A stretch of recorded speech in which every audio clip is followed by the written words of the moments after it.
بسم اللہ الرحمن الرحیم۔ السلام علیکم محترم ناظرین۔ مدینہ منورہ کے فضائل اور مناقب بے حد اور بے حساب ہے۔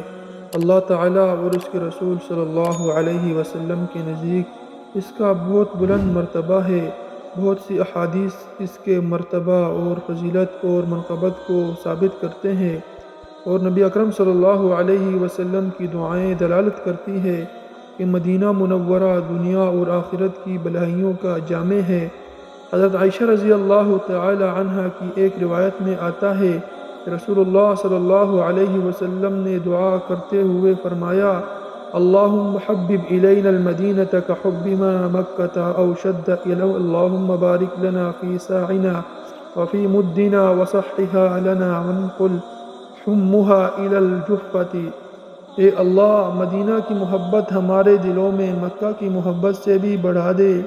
اے اللہ، ہمارے غلہ و پیداوار میں برکت فرما، اور اس کی آب و ہوا کو ہمارے موافق بنا دے، اور اس کا موسمی بخار جفا میں منتقل فرما دے۔ بحوالہ صحیح بخاری حدیث نمبر 1879۔ اللہ تعالیٰ نے اپنے پیارے رسول اللہ صلی اللہ علیہ وسلم کی دعا قبول فرمائی۔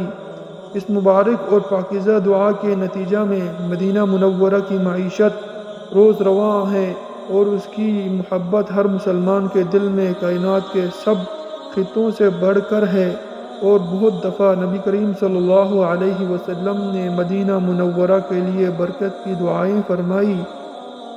سیدنا انس بن مالک رضی اللہ تعالی عنہ سے مروی ہے کہ انہوں نے رسول اللہ صلی اللہ علیہ وسلم کو یوں دعا فرماتے سنا: اللہم اجعل بالمدینۃ ضعفی ما جعلت بمکۃ من البرکۃ۔ اے اللہ، مدینہ میں مکہ سے دگنی برکت فرما۔ بحوالہ صحیح بخاری حدیث نمبر 1885۔ سیدنا عبداللہ بن زید بن عاصم رضی اللہ تعالی عنہ سے نبی اکرم صلی اللہ علیہ وسلم کا فرمان یوں منقول ہے: سیدنا ابراہیم علیہ السلام نے مکہ کو حرم قرار دیا تھا اور مکہ والوں کے لیے دعا فرمائی تھی: میں مدینہ کو حرم قرار دیتا ہوں، اور میں اس کے رزق اور غلہ کے لیے مکہ کے مقابلے میں دگنی برکت کی دعا کرتا ہوں۔ سیدنا عبداللہ ابن عمر رضی اللہ تعالی عنہ فرماتے ہیں: میں نے اپنے والد محترم سیدنا عمر بن خطاب رضی اللہ تعالی عنہ کو فرماتے سنا کہ ایک دفعہ مدینہ میں شدید قحط پڑ گیا اور مہنگائی ہو گئی، تو نبی کریم صلی اللہ علیہ وسلم نے فرمایا: اے مدینہ والو، صبر کرو اور خوش رہو، کیونکہ میں نے تمہارے غلہ کے لیے برکت کی دعا کی ہے۔ مل کر کھاؤ، اکیلے اکیلے نہ کھاؤ، اس طرح ایک آدمی کا کھانا 2 کو کافی ہو جائے گا، اور 2 کا کھانا 4 کو کافی ہوگا۔ اسی طرح 4 کا کھانا 5-6 آدمیوں کھا سکیں گے، کیونکہ اجتماعیت میں برکت ہوتی ہے۔ بحوالہ مسند بیزار حدیث نمبر 240۔ اور سیدنا ابو ہریرہ رضی اللہ تعالی عنہ سے صحیح مسلم میں منقول ہے کہ نبی کریم صلی اللہ علیہ وسلم کے دور مبارک میں جب لوگ نیا پھل دیکھتے تو اسے سب سے پہلے آپ صلی اللہ علیہ وسلم کی خدمت میں پیش کرتے۔ رسول اللہ صلی اللہ علیہ وسلم اسے ہاتھ مبارک میں پکڑ کر فرماتے: اللہم بارک لنا فی ثمرنا وبارک لنا فی مدینتنا وبارک لنا فی صاعنا وبارک لنا فی مدنا، اللہم ان ابراہیم عبدک وخلیلک ونبیک وانی عبدک ونبیک وانہ دعاک لمکة وانی ادعوک للمدینة بمثل ما دعاک لمکة ومثلہ معہ۔ کہ اللہ، ہمارے لیے ہمارے پھلوں میں برکت فرما، اور ہمارے مدینے میں ہمارے لیے برکت فرما، اور ہمارے غلہ میں برکت فرما، اور ہمارے رزق میں برکت فرما۔ اے اللہ، ابراہیم علیہ السلام تیرے بندے، تیرے خلیل اور تیرے نبی تھے، اور میں بھی تیرا بندہ اور تیرا نبی ہوں۔ انہوں نے مکہ مکرمہ کے لیے تجھ سے دعا فرمائی تھی، میں بھی تجھ سے مدینہ کے لیے ابراہیم علیہ السلام کی برکت کی دعا سے دگنی برکت طلب کرتا ہوں۔ سیدنا ابو ہریرہ رضی اللہ تعالی عنہ فرماتے ہیں: پھر آپ سب سے پہلے چھوٹے بچے کو بلاتے اور اسے وہ پھل کھانے کے لیے دیتے۔ بحوالہ صحیح مسلم حدیث نمبر 1373۔ علاوہ ازیں مدینہ منورہ ایمان کا گڑھ اور مرکز ہے۔ سیدنا ابو ہریرہ رضی اللہ تعالی عنہ سے روایت ہے کہ رسول اللہ صلی اللہ علیہ وسلم نے فرمایا کہ ایمان قرب قیامت میں مدینہ کی طرف یوں لوٹ آئے گا جیسے سانپ خطرے کے وقت اپنے بل کی طرف لوٹ آتا ہے، یعنی جس طرح سانپ اپنے رزق کی تلاش میں بل سے نکل کر ادھر ادھر پھرتا رہتا ہے، پھر جب اسے کوئی خطرہ ہوتا ہے تو فوراً اپنے بل کی طرف لوٹ آتا ہے، اسی طرح ایمان مدینہ سے باہر نکل کر اکناف ارض میں پھیل جائے گا، پھر ہر صاحب ایمان اپنے دل میں نبی صلی اللہ علیہ وسلم کی محبت لیے مدینہ منورہ کی طرف چلا آئے گا، اور ہر دور میں ایسا ہی ہوتا رہا ہے۔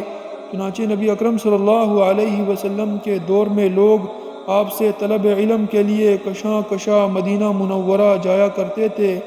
صحابہ اکرام رضی اللہ تعالی عنہم اور تابعین رحمہ اللہ کے دور میں ان سے حصول علم کے لیے اور ان کے بعد آج تک آپ کی مطہر و مقدس مسجد میں نماز کی فضیلت حاصل کرنے کے لیے مدینہ منورہ کی ایک عظیم فضیلت یہ بھی ہے کہ وہ برے لوگوں کو ٹھہرنے نہیں دیتا، پاک باز لوگ ہی وہاں ٹھہر سکتے ہیں۔ حضرت جابر رضی اللہ تعالی عنہ سے روایت ہے کہ ایک اعرابی نبی اکرم صلی اللہ علیہ وسلم کی خدمت میں حاضر ہوا اور آپ سے اسلام کی بیعت کی۔ اگلے دن آیا تو اسے بخار چڑھا ہوا تھا۔ وہ کہنے لگا، یا رسول اللہ، میری بیعت واپس کر دیجئے۔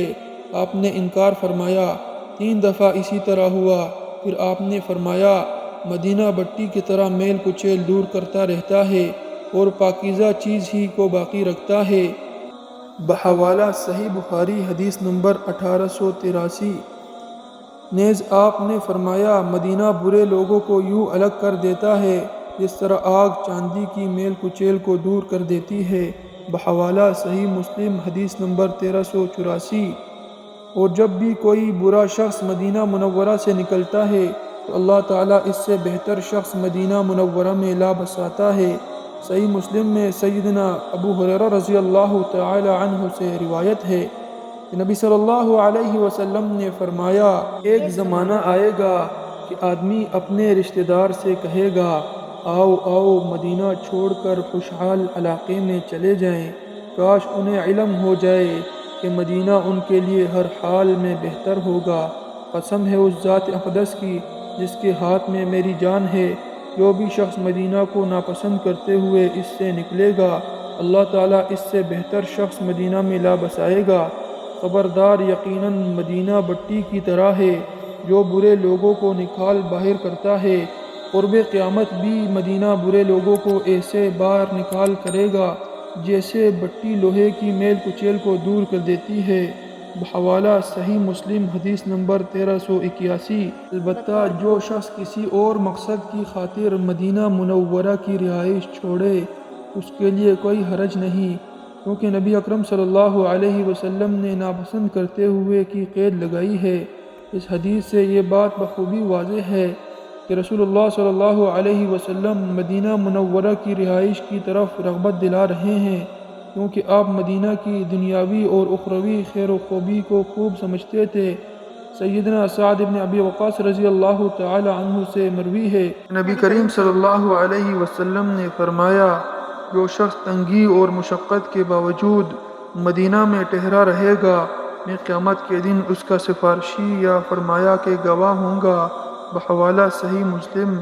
حقیقت یہ ہے کہ مدینہ منورہ کے باسی کے لیے صرف یہی خوشخبری کافی ہے، اور مدینہ منورہ کی فضیلت کے لیے یہی بس ہے کہ صحابہ اکرام رضی اللہ تعالی عنہم مدینہ منورہ کی رہائش کی فضیلت جانتے تھے، اس لیے باوجود تنگی و ترشی کے اس کی رہائش کو ترجیح دیتے تھے، اور اگر کوئی شخص کسی اور شہر میں جانے کا ارادہ کرتا تو وہ اسے ایسا کرنے سے روکتے تھے۔ حضرت سعید مقبری رحمہ اللہ اپنے والد ابو سعید مہری رحمہ اللہ سے روایت کرتے ہیں کہ وہ حرہ کے واقعہ کے وقت سیدنا ابو سعید خدری رضی اللہ تعالی عنہ کی خدمت میں حاضر ہوئے اور ان سے مدینہ منورہ کی رہائش چھوڑ دینے کے بارے میں مشورہ لیا، کیونکہ وہ کثیر العیال تھے مہنگائی بہت زیادہ ہو گئی تھی اور انہوں نے گزارش کی کہ میں ان حالات میں گزارا نہیں کر سکتا۔ آپ فرمانے لگے، افسوس، میں تجھے یہ مشورہ نہیں دے سکتا، کیونکہ میں نے رسول اللہ صلی اللہ علیہ وسلم کو فرماتے سنا ہے، جو شخص مدینہ کی تنگی و ترشی پر صبر کرے اور یہی فوت ہو، میں قیامت کے دن اس کے لیے سفارشی یا گواہ ہوں گا، بشرط یہ کہ وہ مسلمان ہو۔ بحوالہ صحیح مسلم، حدیث نمبر 1374۔ نبی اکرم صلی اللہ علیہ وسلم نے مدینہ منورہ میں وفات کو محبوب قرار دیا ہے، چنانچہ فرمایا، جس شخص کے بس میں ہو وہ مدینہ میں فوت ہو، کیونکہ مدینہ میں فوت ہونے والے کی قیامت کے دن سفارش کروں گا۔